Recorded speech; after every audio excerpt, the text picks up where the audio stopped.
گلی میں فرقے اور امت میں جو ہے عجیب و غریب لوگ جو فرقے بنا کر دین کو تباہ کر رہے ہیں، نوجوانوں کے عقیدوں کو تباہ کر رہے ہیں جی، تو یہ لوگ جو پیدا ہوئے اس کا سبب کیا ہے؟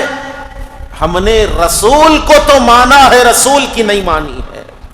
ہم نے رسول کو مانا ہے، ہم نے رسول کی نہیں مانی ہے۔ رسول اللہ علیہ السلام نے ارشاد فرمایا تھا، یا ایھا الناس انی تارک فیکم الثقلین، کہ اے لوگو میں تم میں دو چیزیں چھوڑ کر جا رہا ہوں، میں تم میں دو چیزیں چھوڑ کر جا رہا ہوں، فآخذتم بہما، اگر تم وہ دو چیزوں کو مضبوطی سے پکڑ لو، تھام لو، لن تضلوا، تم ہرگز گمراہ نہیں ہوں گے، گمراہی تمہارے قریب بھی نہیں آ سکتی۔ قالوا اصحاب رسول اللہ ما ہما یا رسول اللہ، وہ دو چیزیں کیا ہے جس کا تھامنا، جس کی محبت ہم پر اللہ نے واجب فرما دی ہے، جس کی محبت آپ نے ہم پر واجب فرما دی ہے، جس کو تھامنے سے کوئی گمراہ نہیں ہو سکتا۔ اللہ کے نبی نے ارشاد فرمایا، کتاب اللہ و عترتی اہل البیت، ایک اللہ کی کتاب ہے، دوسری میری اہل بیت ہے۔ ایک اللہ کی کتاب ہے، دوسری میری اہل بیت ہے۔ تو مسلمانوں، قرآن تو سب کے پاس ہے، قرآن کے ساتھ ساتھ اہل بیت بھی ہونا ہے۔ رسول اللہ نے کہا کہ اہل بیت کو تھامو گے تو ہرگز گمراہ نہیں ہوگے۔ آج امت گمراہی کا شکار اس لیے ہو گئی، آج تم درے در کی ٹھوکریں اس لیے کھا رہے ہو، آج ظالم جو ہے تمہارے علاقوں کو اس لیے تباہ کر رہا ہے، آج ظالم جو ہے تم سے نفرت اس لیے کر رہا ہے اور تم میں اس کا جواب دینے کی طاقت نہیں ہے، تو سمجھ جاؤ تم نے اہل بیت کو چھوڑے رکھا ہے، اہل بیت کو چھوڑے رکھا ہے۔ اہل بیت کو تھامنا یہ صراط مستقیم پر ہونے کی دلیل ہے۔ صراط مستقیم کیا ہے؟ اہدنا الصراط المستقیم، اے اللہ چلا ہمیں سیدھا راستہ، بولیے اے اللہ چلا ہمیں سیدھا راستہ۔ صراط الذین انعمت علیہم، ان کا راستہ جس پر تو نے انعام فرمایا ہے۔ انعام یافتہ بندے کون ہے؟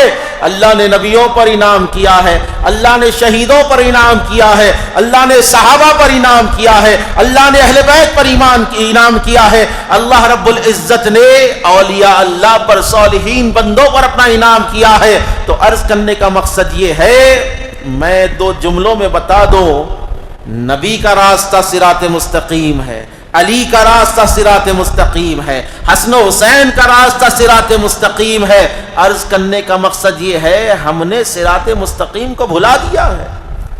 دیکھیں آپ، اگر کسی بزرگ کا عرس ہو، کسی ولی کا عرس ہو، ہمیں 1 مہینے سے تیاری ہوتی ہے، بھائی آنے والے مہینے میں ہمارے دادا پیر کا عرس ہے، فلاں ولی کا عرس ہے جی، فلاں شخصیت کا عرس ہے، کرنا بھی چاہیے۔ دیکھو عرس سب کا نہیں ہوتا، عرس سب کا نہیں ہوتا، عرس اسی کا ہوتا ہے جس پر رسول اللہ کی نظر ہوتی ہے، سرکار دو عالم علیہ السلام کا کرم جس کے اوپر ہوتا ہے۔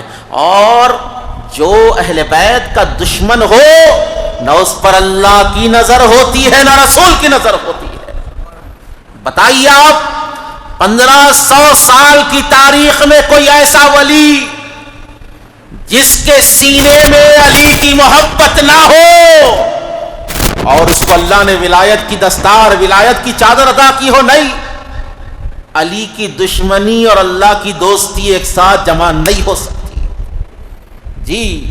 اللہ اسی سے راضی ہوتا ہے جس سے علی راضی ہو، فاطمہ راضی ہو، حسن راضی ہو، حسین راضی ہو۔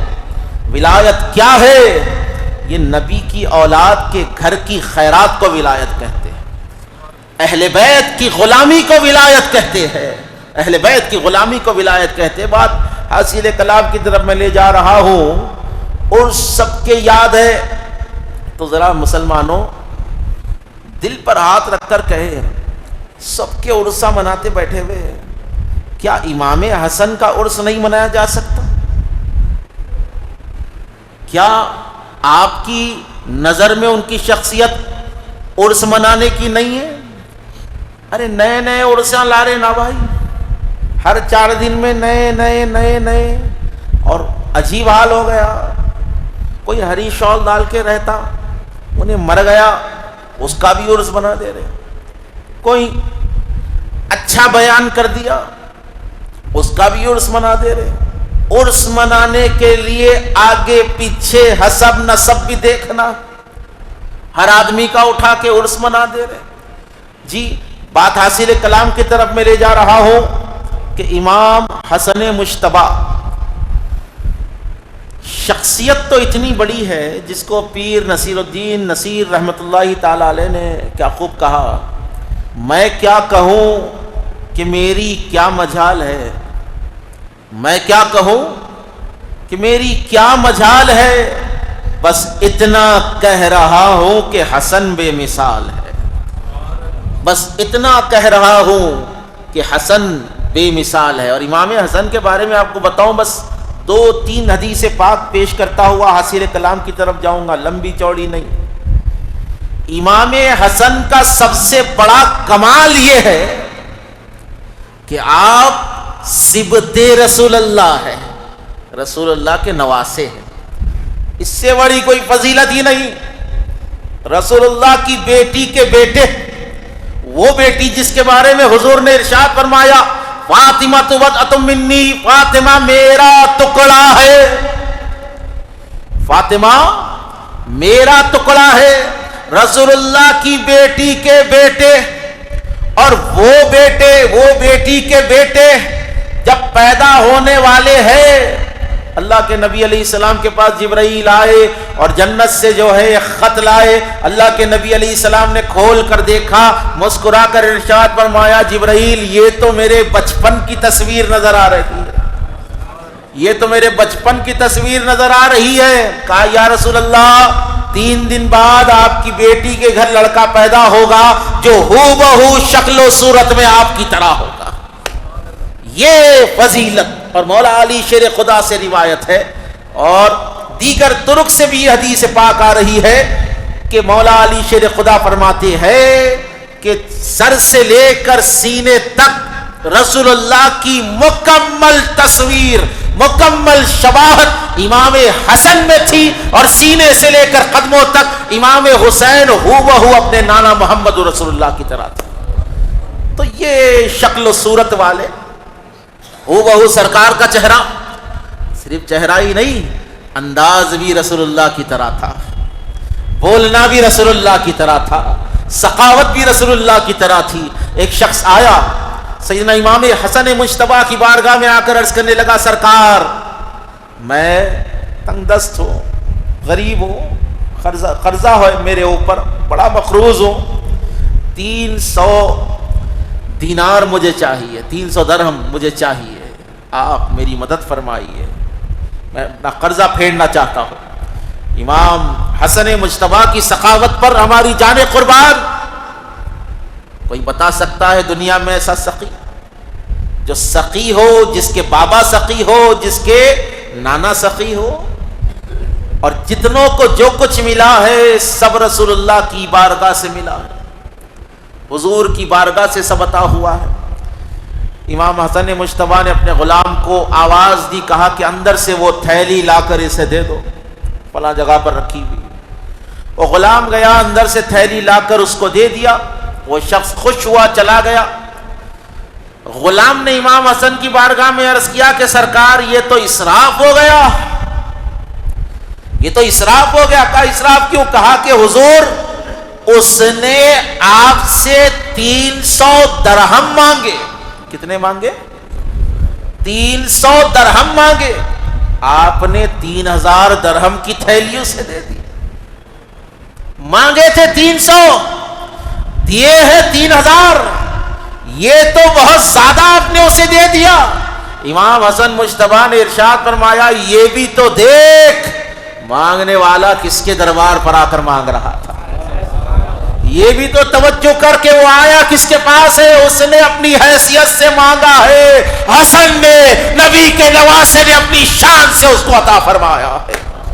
یہ حسن مجتبیٰ کی ذات ہے. اور خدا کی عزت کی قسم ہے خیرات مانگنے کے لیے جو آیا آپ نے دے دیا, پیسہ مانگے دے دیے. خدا کی قسم ایسا کوئی سخی ہو خیرات میں جس نے حکومت دے دی ہو اس کو حسن مجتبیٰ کہتے ہیں. ارے دنیا حکومتوں کے لیے سر پٹک پٹک کر مر جاتی ہے, دنیا حکومتوں کے لیے ہزاروں کے سر ختم کر دیتی ہے, دنیا حکومتوں کے لیے جنگ کرتی ہے, لیکن قربان جاؤ حسن مجتبیٰ کی سخاوت پر حکومت کو خیرات میں دے دیا, حکومت کو خیرات میں دے دیا. کیوں؟ یہ سروں پر حکومت کرنا بادشاہوں کا کام ہے. امام حسن کی حکومت کل بھی دلوں پر تھی, آج بھی دلوں پر ہے.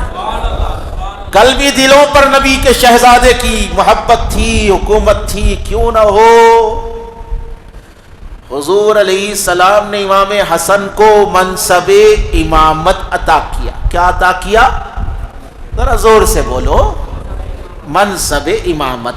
منصب امامت یہ جتنی ولایت چل رہی ہے جو قیامت تک چلے گی, یہ پوری کی پوری آ رہی ہے مولائے کائنات کے دربار سے. جس کو علی پسند کر لے وہ ولی ہو جاتا ہے. اور ایک امام آنے والے ہیں قیامت کے عنقریب, ان کا نام کیا ہے بولیے؟ امام مہدی علیہ السلام. امام مہدی علیہ السلام وہ 12 میں سے آخری ہے. کتنوں میں سے؟ 12 میں سے آخری ہے. آج یہ غلط ایک کنفیوژن لوگوں میں ڈال کے رکھے بھائی یہ جو 12 امام جو ہے یہ شیعوں کے ہیں. 12 امام جو ہے یہ شیعہ مانتے.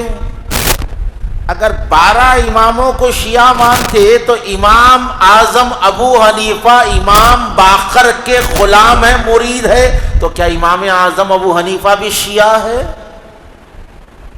جی امام جعفر صادق جس کی کھیر پوری آپ بنا رہے, کیا یہ شیعوں کے امام ہیں؟ امام موسیٰ کاظم, امام علی رضا, امام تقی, امام نقی, امام حسن عسکری, کیا یہ شیعوں کے امام ہیں؟ خدا کی عزت کی قسم ہے ہم نے جو ہے یہ تمام اہل بیت اطہار کو ایک فرقے کو دے دیا, ایک فرقے کی وراثت میں دے دیے. بولے یہ لوگ مانیں گے, ہم نہیں مانیں گے. خدا کی عزت کی قسم ہے جب تم درود پڑھ رہے ہو وعلی آل محمد کہہ رہے ہو تو نبی کی آل پر وہ درود جا رہا ہے, نبی کی مکمل آل پر وہ درود شریف جا رہا ہے.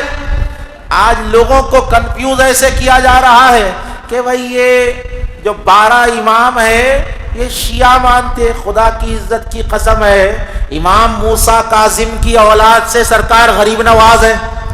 امام موسیٰ کاظم کی شہزادی کی جو ہے سو اولاد میں پیرانے پیر کی والدہ ہے. جی سرکار بندہ نواز امام زین العابدین کے فرزند امام زید کی اولاد سے ہے. نظام الدین اولیاء امام زید کی اولاد سے ہے. ارے جتنے سادات ہیں, کاظمی سادات ہو, موسوی سادات ہو, یا رضوی سادات ہو, یا تقوی سادات ہو, یہ 12 اماموں کی اولادوں میں سے ہے. یہ جتنے اولیاء اللہ کو تم مان رہے ہو یہ سادات ہیں اور یہ ان مولا علی کی اولادوں کی اولاد میں سے ہے. تو سوچو پوتروں کو تو مان لیے لیکن داداؤں کو چھوڑ دیے. یہ کیسا مذہب تمہارا ہے؟ یہ کیسا عقیدہ تمہارا ہے؟ یہ بنو امیہ کی سازشوں کا شکار امت ہو چکی ہے. ارے ظلم و ستم کی انتہا ہونی چاہیے. ظلم و ستم کی اللہ کے نبی علیہ السلام نے ارشاد فرمایا کہ میری اہل بیت کو تھامو. کیا بولے سرکار؟ ذرا زور سے بولو. میری اہل بیت کو تھام لو, میری اہل بیت سے محبت کرو. دین کا بدلہ اہل بیت کی محبت ہے. اجر رسالت میری محنتوں کا بدلہ علی فاطمہ حسن و حسین کی محبت ہے, میری اہل بیت کی محبت ہے. لیکن اجر رسالت کیسے دیا؟ کوفہ کے محراب میں مولا علی شیر خدا کو شہید کر دیا. کیا یہ اجر رسالت ہے؟ کیا یہ دین کا بدلہ ہے؟ امام حسن مجتبی رضی اللہ تعالی عنہ کے گھر کے باہر ہزاروں کا لشکر لا کر کہا حسن یا حکومت چھوڑ دو یا جنگ کرو. کیا یہ اجر رسالت ہے؟ یہ اجر رسالت تم نے دیا ہے؟ امام حسن نے حکومت کو چھوڑ دیا, مدینے میں جا کر رہنے لگے. مدینے میں جا کر امام حسن, اور بعد میں آپ کو کہتا ہوا چلو, بولتے امام حسن نے صلح کی. یہ صلح بالجبر تھی. اہل بیت کو اتنا مظلوم بنا دیا گیا, اتنا دباؤ ڈالا گیا کہ آپ ہم سے جنگ کرے یا حکومت ہم کو دے دے, یا حکومت ہم کو دے دے. اللہ کے نبی علیہ السلام نے اب وہ حدیث بار بار سناتے بیٹھ کے. اللہ کے نبی نے ارشاد فرمایا ھذا ابنی سید, یہ میرا بیٹا حسن سید ہے, یہ میرا بیٹا حسن سید ہے, یہ دو مسلمانوں کے گروہوں میں جو ہے صلح کرائے گا. دیکھو حضور پہلے فرما دیے تھے, ارے عقل کے اندھے بعد والی حدیث بول رہا ہے, کہہ رہا ہے کہ میرا بیٹا حسن سید ہے. حدیث تو نے صحیح پڑھی, آگے کا نتیجہ بھی نے صحیح نکالا, لیکن اس چیز پر غور کر, میرے نبی نے کہا میرا بیٹا سید ہے, سردار ہے. جب یہ سردار موجود تھا تو دوسرے کو حق نہیں تھا کہ حسن کے سامنے سرداری لے کر بیٹھ جائے. دوسرے کو حق نہیں تھا. حضور نے کہا یہ سردار ہے, سرداری کے لائق یہ ہے. حدیثوں کو نہیں مان رہے آپ کو جو ہے بنو امیہ کا چشمہ دے دیا گیا. بنو امیہ کا چشمہ کتنے سال, 99 سال تک بنو امیہ کی حکومت چلی. ممبروں پر کھڑے ہو کر مولا علی کو گالیاں دی جاتی تھی. انکار کرو گے تم, نہیں کر سکتے, تمہارے بڑے بڑے نہیں کر سکتے. ممبروں پہ کھڑے ہو کر توہین کی جاتی تھی اہل بیت اطہار کی. جی کسی بچے کا نام علی رکھا جاتا تو بچے کو مار دیا جاتا.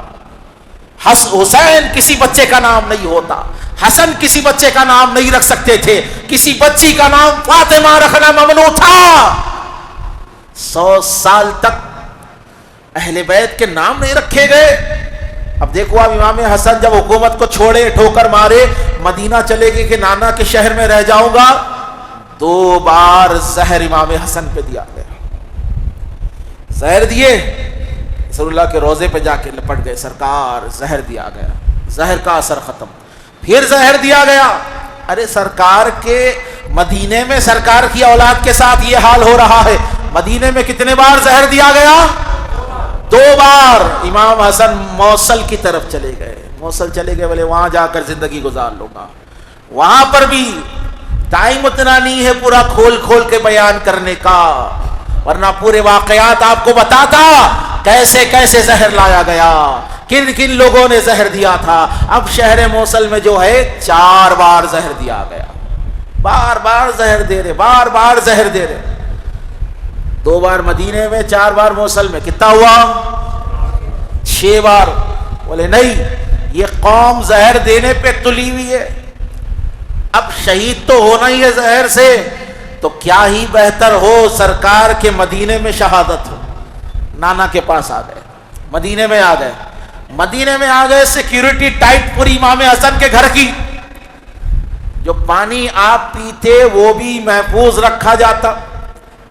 رات میں آپ کی جو سرائی تھی اس کو مہر لگا دی جاتی تھی, وہ مہر صبح کھول کر سیلڈ پانی امام حسن پیتے تھے. اتنا پہرا. بولے بار بار 6 بار زہر دے دیا گیا رسول اللہ کے بیٹے کو, رسول اللہ کے نواسے کو.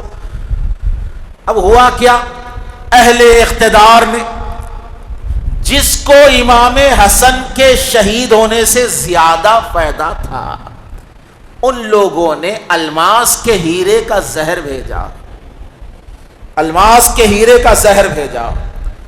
مروان کے پاس زہر آیا, اس نے ایک عورت کو خریدا, ایک عورت کو خریدا. بولے کچھ بھی کر, یہ زہر کا پاؤڈر جو ہے وہ سرائی کے اوپر ڈال دے.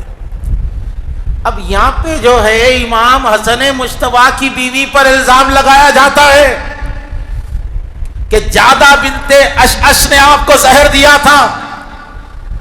اللہ کے نبی علیہ السلام نے کہا کہ جس کا جسم میرے حسن کے جسم سے مس ہو جائے اللہ اس کو جہنم سے آزاد فرما دیتا.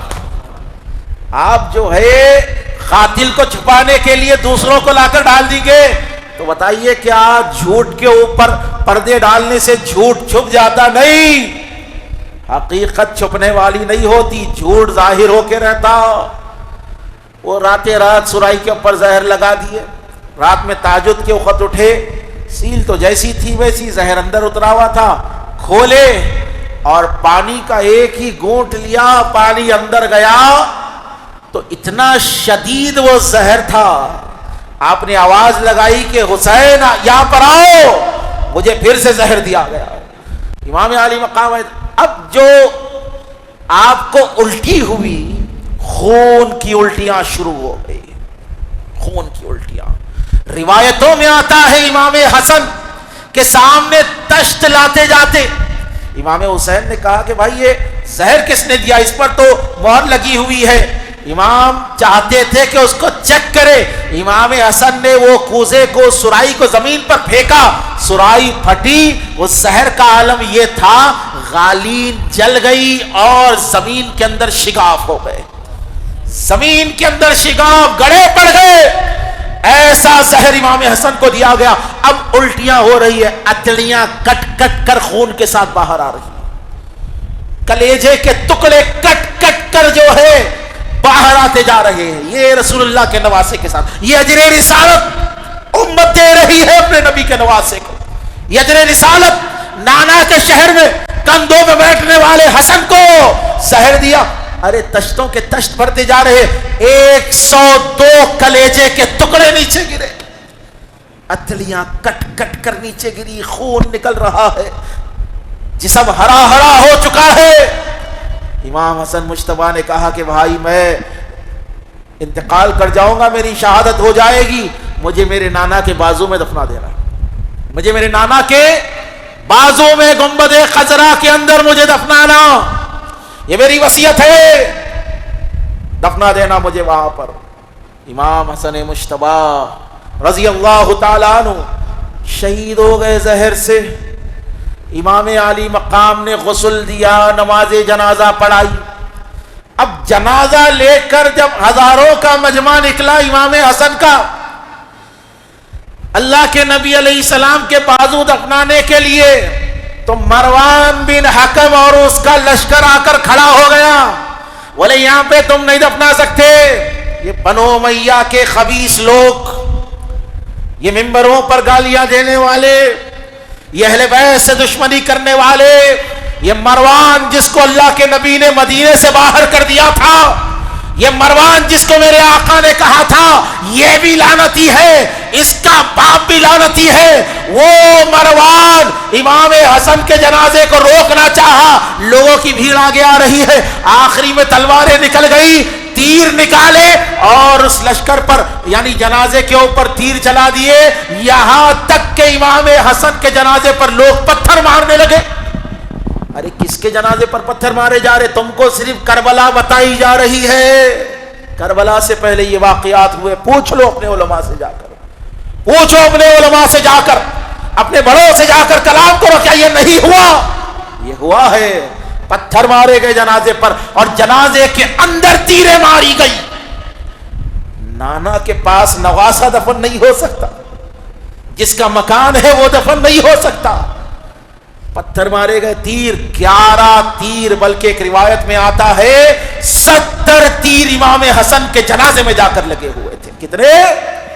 70 تیر امام حسن کے جنازے میں جا کر لگے ہوئے تھے۔ کیسی بے وفائی ہے، 7 بار تم نے زہر دیا، تیر بھی چلا دیے، اور امام حسن مجتبیٰ کی شہادت کی خبر جب ملک شام گئی یزید کے ابا کے پاس، تو انہوں نے انا للہ نہیں پڑھا، کہا الحمدللہ رب العالمین۔ لوگوں نے کہا کہ سبت رسول کے انتقال پر الحمدللہ، یہ خوشی، یہ نعرے تکبیر، یہ سجدہ شکر کیوں؟ کہا کہ اب میں سکون سے جی سکتا ہوں، حسن ایک آگ کا شعلہ تھا، ختم ہو گیا۔ بتائیے، مناؤ عرس، لگاؤ سیاست زندہ باد کے، حکومت زندہ باد کے، بتائیے آپ کیا یہ وفاداری اہل بیت کے ساتھ ہو رہی ہے؟ جو صلح نامہ ہوا تھا، بات آخری کر رہا ہوں، امام حسن اور معاویہ بن ابی سفیان کے بیچ میں جو صلح نامہ لکھا گیا تھا، شرط یہی تھی کہ میرے بابا کو ممبر سے گالیاں نہ دی جائے. دوسری شرط یہ تھی کہ تم اللہ اور اس کے رسول سے ڈرو گے، شریعت پر عمل کرو گے. تیسری شرط یہ تھی کہ تمہارے انتقال کے بعد حکومت ہم اہل بیت کے اندر آ جائے گی، میرے پاس آ جائے گی. اب یہاں پہ ڈیسیژن یہ تھا کہ یزید کو بٹھانا ہے. امام حسن چپ رہے تھے، زہر دے کر امام حسن مجتبی کو شہید کر دیا گیا. لیکن بڑے افسوس کی بات ہے آج عرس امام حسن کا نہیں منایا جاتا. یہ بنو امیہ کے جو سازشیں چلی ہے 100 سال تک، آج نہیں. بچانا کس کو ہے؟ بولے نہیں، امام حسن کا عرس منائے تو سب بولنا پڑتا. ارے سب بولنا ہی ہے تو مسلمان کئی کو ہے؟ تو ممبر پہ کئی کو بیٹھا ہوا ہے؟ کس کا خوف ہے؟ مسئلہ یہ ہے کہ کسی کو چھپانے کے لیے اہل بیت کی عظمتوں کو زہر دیا جا رہا ہے. ان لوگوں نے امام حسن کو زہر دیا. آج تم ہم مل کر امام حسن کے ذکر کو زہر دے رہے ہیں. آج ان کو ہم بھلا رہے ہیں. آپ تمام سے میں گزارش کرتا ہوں 28 صفر کو، آج 25 صفر ہے، 26 27 28 پیر کے دن اپنے گھروں میں امام حسن کی فاتحہ ضرور کرے. کہے انشاءاللہ پیر کے دن امام حسن کی نیاز کرے اور دعا یہی کرے کہ یا رسول اللہ، دنیا آپ کی آل کے خلاف ہو گئی، ہم آپ کی آل کے حق میں کھڑے ہوئے ہیں. اللہ کی بارگاہ میں دعا ہے کہ مولا تعالیٰ مجھے بولنے سے زیادہ اس پر عمل کرنے کی توفیق عطا فرمائے.